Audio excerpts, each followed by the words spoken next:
Secondly, Obribikuchen, shredded potatoes.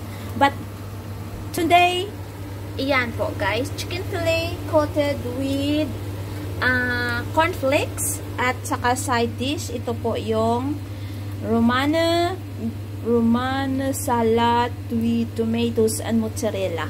So ito po guys, this is how I serve my food for my husband with my hand nor dalawa yung para sa asawa ko. So this is how I put, kahit na one hand lang po yan, okay na lang. Tapos some salad here at the side. So that's it for now guys. Ate Marlan sign out from Germany.